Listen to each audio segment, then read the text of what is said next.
Hello everyone. Good morning students. Welcome to the classes of business regulations. In this video we are going to study something about consideration. What is consideration?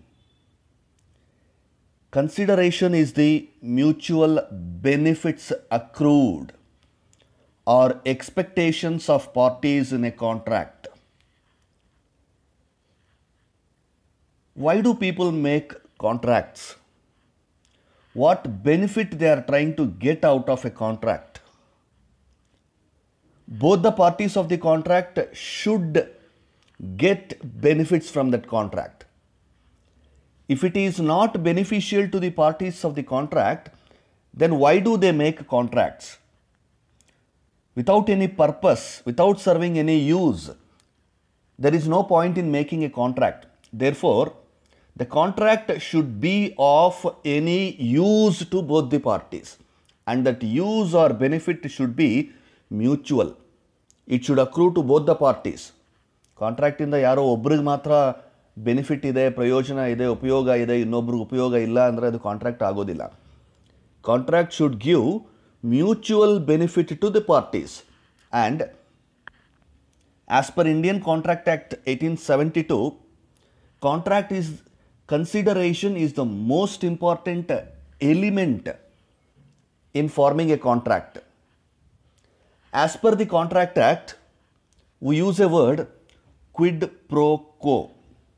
Quid pro quo means something in return. See, the parties of a contract, they are promising to provide something. They are promising to do something. Why they are promising? What I'll get in return for my promise? A party is promising to do something for a contract. In return, what does he expect from that contract? That something in return. Nanagenu. Contract inda nanagenu. ಏನು ಬರುತ್ತೆ? What do I expect? What benefit I receive from the contract? That is called as consideration. Let us see the definition. According to Pollock, consideration is the price for which the promise of the other is bought. Promise. You know, contract is nothing but a set of promises. A set of promises offered and accepted by parties. If a person is willing to do something, if a person is offering to do something, the other person is receiving that offer by paying a price.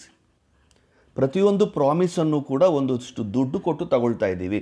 Let us say for example, A agrees to sell his car to B for ₹50,000. A ಅನ್ನೋನು ತನ್ನ ಕಾರನ್ನು ₹50,000 ಮಾರೋದಕ್ಕೆ ಒಪ್ಕೊಂಡಿದ್ದಾನೆ. Why does he sell the car? Because he is in need of money. That money is called the benefit to the seller. And what is the benefit to the buyer? He is in need of a car. ಅವನಿಗೆ car ಬೇಕು. So, in this example, ₹50,000 cash is consideration for A and car is consideration for B. Consideration is nothing but the benefits.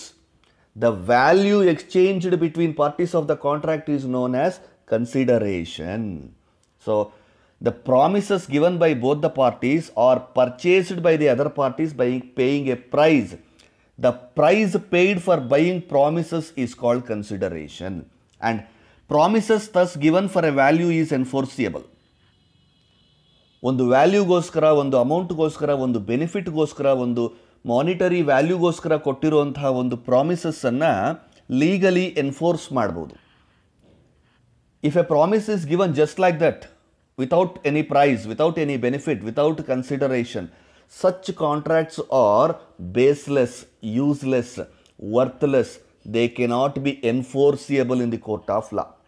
ಅಂದರೆ consideration ಇಲ್ಲದೆ ಇರುವಂತಹ ಕಾಂಟ್ರಾಕ್ಟ್ಸನ್ನು legal ಆಗಿ enforce ಮಾಡೋದಕ್ಕೆ ಸಾಧ್ಯ ಇಲ್ಲ.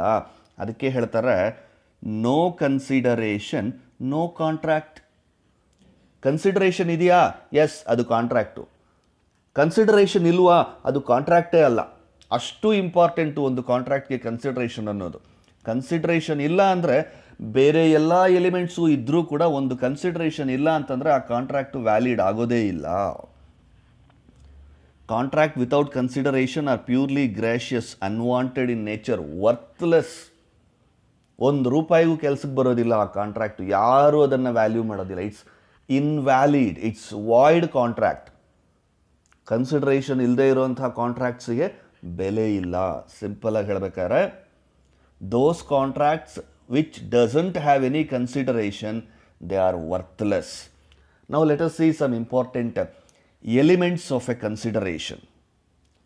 It must move at the desire of the promisor. As we understand that there should be two parties for a contract, promisor and promisee. Promisor is nothing but offerer. Promisee is the person who accepts. So ಆಫರರ್ ಮತ್ತು ಆಕ್ಸೆಪ್ಟರ್ ಇಬ್ಬರು ಇಲ್ಲ ಅಂದರೆ contract ಮಾಡೋದಕ್ಕೆ ಸಾಧ್ಯನೇ ಇಲ್ಲ. So offerer is the first person who begins the contract. Offerer can put any conditions. Offer can be conditional. Acceptor ಏನು condition ಹಾಕೋ ಹಾಗಿಲ್ಲ, ಆಫರರೇ ಕಂಡೀಷನ್ಸ್ ಹಾಕ್ಬೋದು. ಸೊ ಕನ್ಸಿಡರೇಷನ್ಗೆ ರಿಲೇಟೆಡ್ ಕಂಡೀಷನ್ಸನ್ನು ಕೂಡ ಪ್ರಾಮಿಸರ್ ಏನು ಹೇಳಿರ್ತಾನೋ, ಪ್ರಾಮಿಸರ್ ಏನು ಉದ್ದೇಶ ಇರುತ್ತೋ, ಪ್ರಾಮಿಸರ್ಗೆ ಯಾವ ರೀತಿಯಾದ ಕನ್ಸಿಡರೇಷನ್ ಬೇಕೋ ಅದನ್ನೇ ನಾವು ಕನ್ಸಿಡರೇಷನ್ ಅಂತ ಹೇಳಬೇಕು. It must move at the desire of the promisor. Promisor should dictate the terms relating to the consideration. ಅವನು ಕ್ಯಾಶ್ ಮುಖಾಂತರ ಕೊಡಿ ಅಂದರೆ ಕ್ಯಾಶು, ಚೆಕ್ಕಲ್ಲಿ ಕೊಡಿ ಅಂದರೆ ಚೆಕ್ಕು, ಆನ್ಲೈನ್ ಟ್ರಾನ್ಸ್ಫರ್ ಅಂದರೆ ಆನ್ಲೈನು, ಇಂಥ ದಿನ ಅಂದರೆ ಅಂಥ ದಿನ, ಇಂಥ ಟೈಮ್ ಅಂದರೆ ಇಂಥ time. So, desire of the promiser, it is nothing to do with the promisee. Promisee has to just follow according to the rules of the promiser. So, it must move at the desire of the promiser. ಅವನು ಹೇಳಿದಾನ, ಅವನು ಒಪ್ಕೊಂಡಿದ್ದಾನ, ಅವನಿಗೆ ಇಷ್ಟ ಆಗಿದೆಯಾ, according to his will. Let us say for example, A saved B's son without being asked to do so. A ಅನ್ನೋನು B ಮಗನನ್ನು ಅವನು ಯಾವುದೋ ಒಂದು ಆಕ್ಸಿಡೆಂಟಲ್ಲೋ ಡೇಂಜರಲ್ಲೋ ಇದ್ದಾಗ ಕಾಪಾಡಿದ್ದಾನೆ, ಸೇವ್ ಮಾಡಿದ್ದಾನೆ. ಏಕೆ ಹೇಳಿದಾನ ಮಾಡು ಅಂತ? No. So it can not be a contract. A can not expect anything from B because he has not done at the desire of the promisor. ಕೇಳದೇ ಇರೋವಂಥ, ಅವನು ಕೇಳಲೇ ಇಲ್ಲ ಮಾಡು ಅಂತ, ಮತ್ತು ಯಾಕೆ ಮಾಡ್ಬೇಕು ನಾವು? ಅಲ್ಲ sir, it's a social concern, it's a help. That comes under other thing, it's not a contract. So, the consideration should move at the desire of the promiser. Let's see one more example and try to understand. B spent some money on the improvement of a market at the desire of the collector of the district.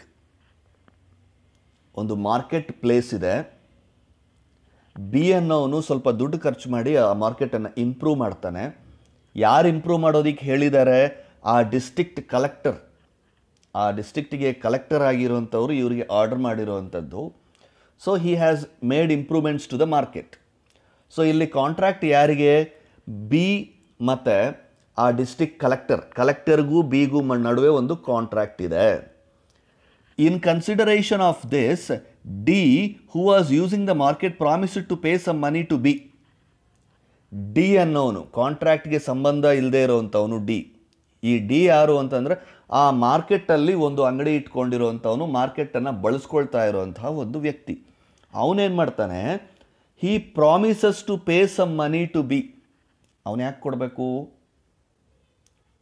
ಡಿಗೂ ಬಿಗೂ ಸಂಬಂಧನೇ ಇಲ್ಲ. There is no contract between B and D. Contract is between B and the district collector. District collector has asked B to improve the market. So B has spent some money and he has developed the market. So, the contract is between collector and B. D is a third party. He has promised to make some payment to B. That will not become a valid contract. The agreement was void, being without consideration, as it has not moved at the desire of D. D ಹೇಳಿಲ್ಲ ಮಾರ್ಕೆಟ್ನ develop ಮಾಡು, ನಾನೇನು ದುಡ್ಡು ಕೊಡ್ತೀನಿ ಅಂತ. ಹೇಳಿದ ಯಾರು? Collector. Let's move on to the next important element of a consideration. It may move from the promisee or any other person. It may move from promisee or any other person. ಕೊಡಬೇಕಾಗಿರೋಂಥವನು ಪ್ರಾಮಿಸಿನೇ ಕೊಡಬೇಕು ಅಂತೇನು ಇಲ್ಲ, ಬೇರೆ ಯಾರು ಕೊಟ್ಟರು ಸರಿ. ಈಗ ಅಪ್ಪ ಮಾಡಿರೋ ಸಾಲನ ಮಗ ತೀರಿಸ್ತಾನೆ, ಅಥವಾ ಫ್ರೆಂಡ್ಸಲ್ಲಿ ಯಾರಾದರೂ ತೊಗೊಂಡಿರೋವಂಥವ್ರು ಅವ್ರು ಕೊಡ್ತೀರಿ ಅಂತ ಹೇಳಿ ಇವ್ರು ತಗೋಬೋದು. So who is paying the consideration is immaterial. Consideration ಯಾರು ಪೇ ಮಾಡ್ತಿದ್ದಾರೆ ಅನ್ನೋದು ಇಮ್ಮೆಟೀರಿಯಲ್ಲು. ಅದು ಪ್ರಾಮಿಸ್ ಆರ್ ಡಿಸೈರ್ ಇಂದ ಹೋಗ್ತಾ ಇದೆಯಾ according to the first element. Does it move at the desire of the promisor? Yes. Promisor offerer ಯಾವ ಥರ ಕನ್ಸಿಡರೇಷನ್ ಹೇಳಿದ್ದಾನೆ ಅವನಿಷ್ಟ ಪ್ರಕಾರ ನಡೀತಾ ಇದೆಯಾ? ಎಸ್. ಬಟ್ ಯಾರು ಮಾಡ್ತಿದ್ದಾರೆ ಅನ್ನೋದು ಇಂಪಾರ್ಟೆಂಟ್ ಅಲ್ಲ, ಯಾರು ಕೊಡ್ತಿದ್ದಾರೆ ಅನ್ನೋದು ಇಂಪಾರ್ಟೆಂಟ್ ಅಲ್ಲ. ಈಗ ನಾವು ಯಾರಿಗೂ ದುಡ್ಡು ಕೊಡಬೇಕಾಗಿರತ್ತೆ, ನಾವೇನು ಮಾಡ್ತೀವಿ, ನಮ್ಮ ಮಕ್ಕಳ ಕೈಯಲ್ಲೋ ಇನ್ನೊಬ್ಬರ ಕೈಯಲ್ಲೋ ನೋಡಿಪ್ಪ ಅವ್ರು ಕೊಟ್ಬಿಡಿ ಅಂತ ಕಳಿಸ್ತೀವಿ. ಅವ್ರು ಹೋದಾಗ, ಈಗ ನನ್ನ ಮಗನೇ ಹೋದ ಅಂತ ಅಂದ್ಕೊಳ್ಳಿ, ಒಂದು ಅಂಗಡಿಗೆ ಹೋಗ್ಬಿಟ್ಟು ಅಂಕಲ್ ತಗೊಳ್ಳಿ ನಮ್ಮ ಅಪ್ಪ ಹೇಳಿದ್ರು ನಿಮಗೆ ಈ ದುಡ್ಡು ಕೊಡಬೇಕಂತೆ ತಗೊಳ್ಳಿ ಅಂತಂದರೆ ಏನು ಹೇಳ್ತಾರೆ? ಹೌದಾ ಮರಿ ಕೊಡಪ್ಪ ಅಂತ ತೊಗೊಳ್ತಾರೆ. ಅದು ಬಿಟ್ಬಿಟ್ಟು ಹೋಗು ತೊಗೊಂಡೋಗು ನಿಮ್ಮ ಅಪ್ಪನೇ ಕಳಿಸು, ಅವರೇ ಬಂದು ಕೊಡಬೇಕು, ಅವ್ರು ಕೊಟ್ರೇನೇ ತೊಗೊಳ್ತೀನಿ. ದುಡ್ಡು ಯಾರು ಕೊಟ್ಟರು ತೊಗೋಬಾರ್ದಾ ಅಲ್ವಾ? So it may move from the promisee or any other person. ಯಾರು ಕೊಡ್ತಾರೆ ಅನ್ನೋದು ಚಿಂತೆ ಅಲ್ಲ ನಮಗೆ, ಬಂದಿದೆಯಾ ದಟ್ಸ್ ಇಂಪಾರ್ಟೆಂಟ್. ಕನ್ಸಿಡರೇಷನ್ ಪೇಮೆಂಟ್ ಆಗಿದೆಯಾ that's important. Who is making the payment is immaterial. It has happened in a old case, Chinnaya versus Ramayya. An old lady by a deed of gift made over a certain property to her daughter D under the direction that she should pay her aunt P, sister of the old lady, a certain sum of money annually.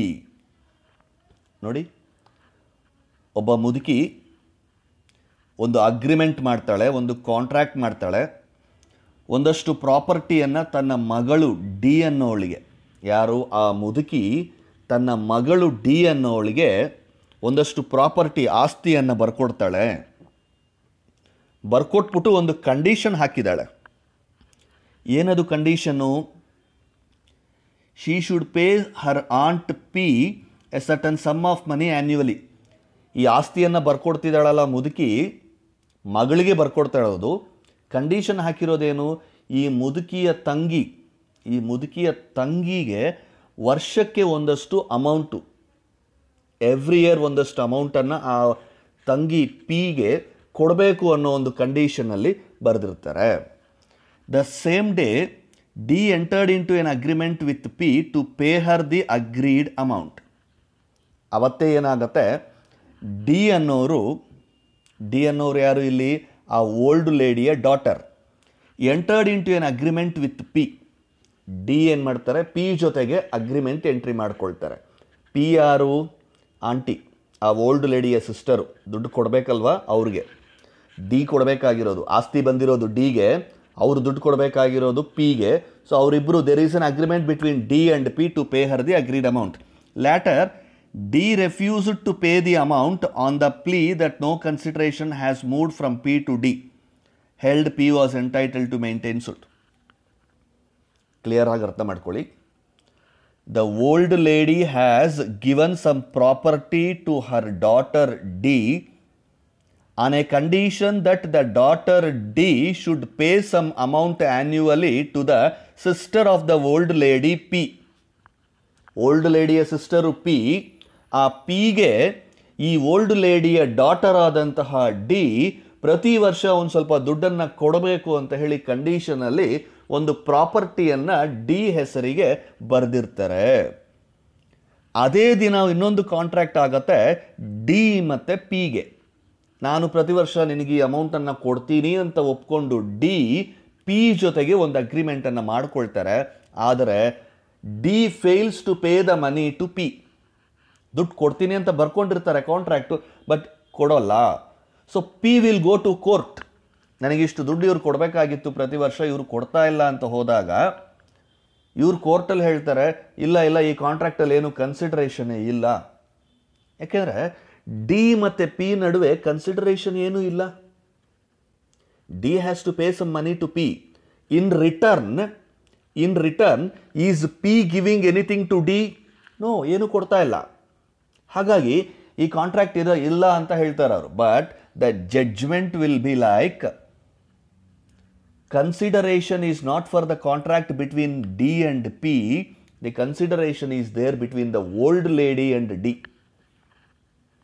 Old lady ಮತ್ತು ಡಿಗೆ contract ಆಗಿದೆಯಲ್ಲ, ಒಂದು ಆಸ್ತಿಯನ್ನು ಕೊಟ್ಬಿಟ್ಟು ಪಿಗೆ ದುಡ್ಡು ಕೊಡಬೇಕು ಅಂತ. So they will say this is a valid contract, this is a valid contract. ಯಾವ ಕಂಡೀಷನ್ ಮೇಲೆ ಹಂಗೆ ಹೇಳ್ತಾರೆ? It may move from the promisee or any other person. Any other person ಅಂದರೆ ಯಾರು ಇಲ್ಲಿ? P. P is outer to the contract and outer to the consideration, but she has to get some money from D based on the condition from that old lady. So ಪ್ರಾಮಿಸಿಯಿಂದನೇ ಕೊಡಬೇಕು ಅಂತ ಏನೂ ಇಲ್ಲ, ಯಾರಿಂದ ಬೇಕಾದ್ರೂ ಕನ್ಸಿಡ್ರೇಷನನ್ನು ಎಕ್ಸಿಕ್ಯೂಟ್ ಮಾಡ್ಬೋದು. It may be past, present or future. Consideration ಮೊದಲು ಯಾವಾಗೋ ಕೊಟ್ಟಿರ್ಬೋದು, or it might be taking place at present time, or it can be given at a future date. So ಯಾವಾಗ ಕೊಡ್ತೀವಿ ಅನ್ನೋದು ಇಂಪಾರ್ಟೆಂಟ್ ಅಲ್ಲ, ಕನ್ಸಿಡರೇಷನ್ ಇದೆಯಾ, that's very important. It can be in the past, it can be at the present, it can be in the future also. Like let us see, A receives rupees 5,000 in return for which he promises to deliver certain goods to B. What is happening? A is receiving rupees 5,000 now. ದುಡ್ಡು ಯಾವಾಗ ತಗೊಳ್ತಿದ್ದಾರೆ? ಈಗ, present. And he promises to deliver certain goods to B in future.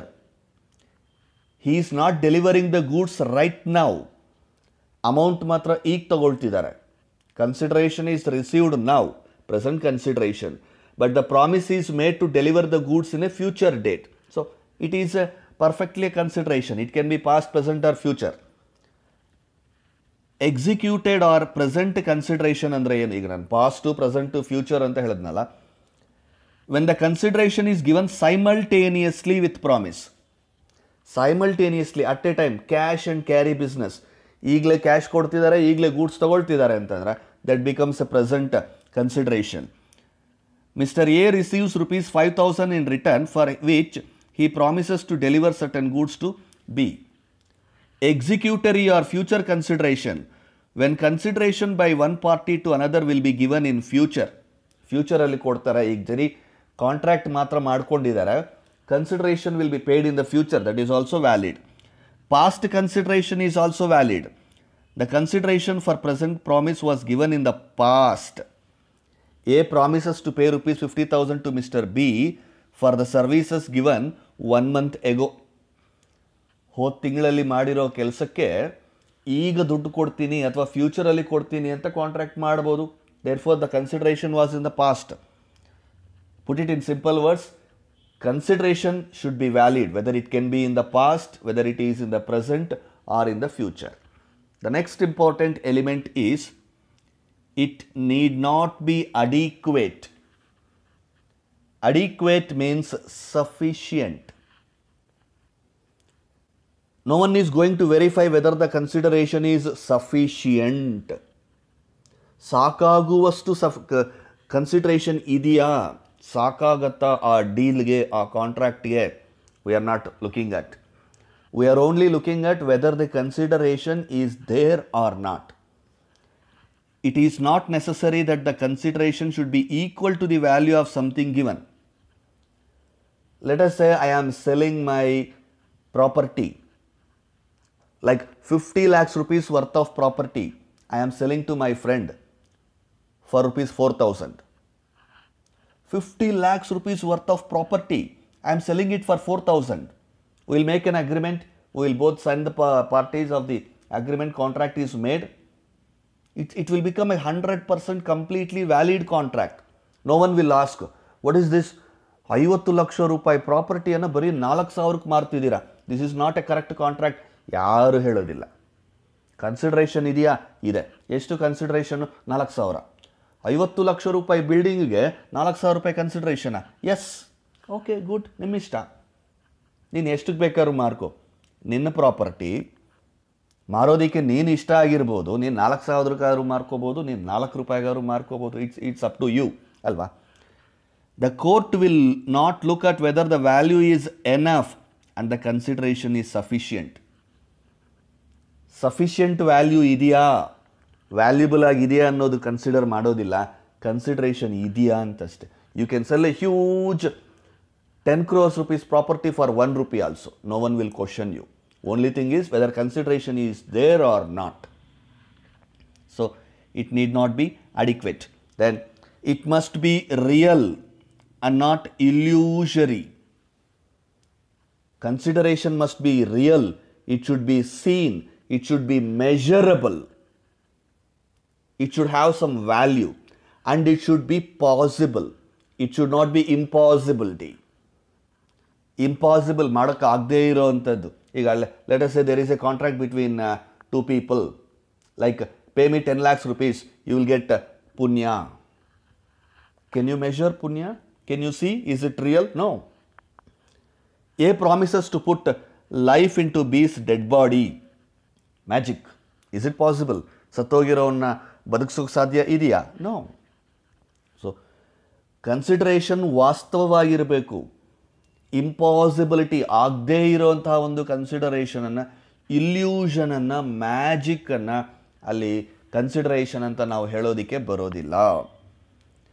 Uncertain consideration. Any promise to pay reasonable amount but no method. Amount pay ಮಾಡ್ತೀವಿ ಅಂದರೆ 10,000 pay ಮಾಡ್ತೀವಿ, 20,000 pay ಮಾಡ್ತೀವಿ ಅಂತ ಒಂದು certainty ಇರಬೇಕು. ನಾನು ನಿನಗೆ ಸ್ವಲ್ಪ ದುಡ್ಡು ಕೊಡ್ತೀನಿ. I am promising you to pay some amount. Some amount means how much? Some amount can be 1 rupee, some amount can be 10 lakhs, or some amount can be 100 crores also. So, some amount, certain amount is not a clarity there. So, adannu kuda navu illusory antane karitivi. Illusory consideration. Then, it must not be illegal, immoral, or opposed to the public policy.